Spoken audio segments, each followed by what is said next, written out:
Vera, você ainda quer falar sobre isso? Eu queria só fazer um reparo a uma fala do Constantino, com a qual eu não concordo muito, que ele disse que os tucanos privatizaram sem convicção.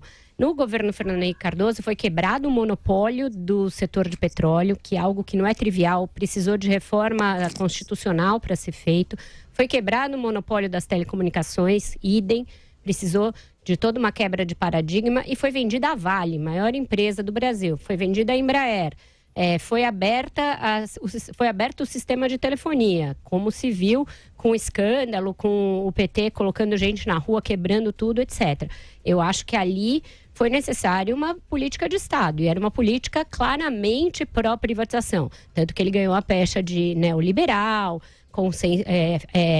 capacho do consenso de Washington. Isso perseguiu os tucanos depois e foi usado pelo PT como uma ferramenta de estigmatização do PSDB nas campanhas seguintes. Acabou afundando a campanha do Serra em 2002 e a campanha do Alckmin em 2006, porque naquela época privatização foi um sinônimo de privataria. O PT conseguiu emplacar essa narrativa.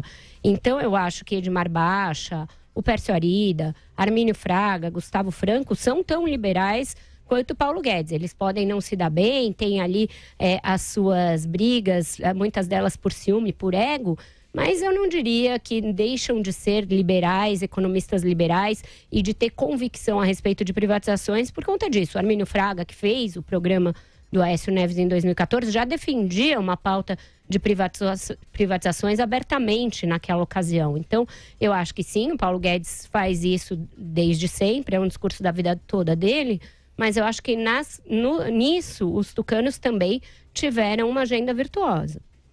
Não, sem dúvida, o Gustavo Franco, o Armínio Fraga são liberais, outros nem tanto peronomútil, e Fernando Henrique Cardoso, sem dúvida, não é. É um esquerdista, um instrumento liberal pode ser usado especificamente... Mas até aí o Bolsonaro também não é, então tá tete a tete. Não, mas mas o ponto é o seguinte... Sabe o que eu acho que vocês estão discutindo uma coisa? Deixa eu só concluir uma coisa. Antes de você falar...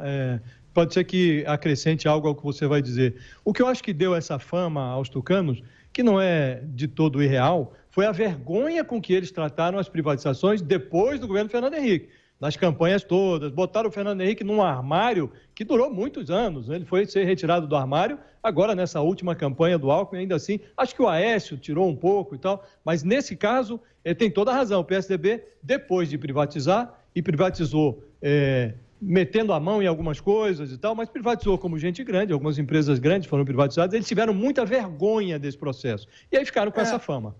Era exatamente o meu ponto. Eu acho que faltou convicção para fazer, mas fizeram muita coisa, né? Porque tinha uma visão de esquerda mais moderna, como a europeia, que acredita nos mercados, não demoniza os mercados. Mas, sem dúvida alguma, o pós... Como a própria Vera citou, o caso dos broches, o Alckmin virou um outdoor ambulante.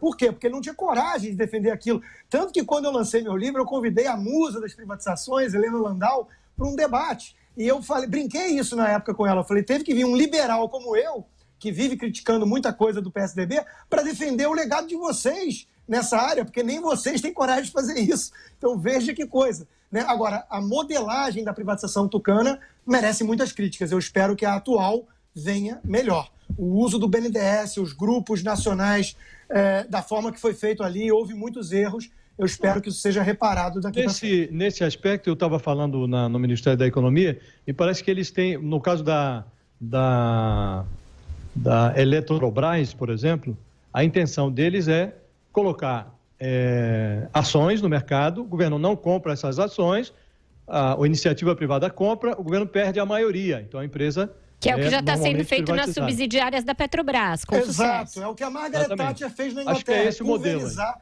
o capitalismo, até para que o sujeito ganhe gosto pelo capitalismo, o que o FGTS fez na época, né? Quando permitiram comprar com o FGTS ações, o brasileiro, o trabalhador, se sentiu um pouco mais capitalista. Isso é interessante.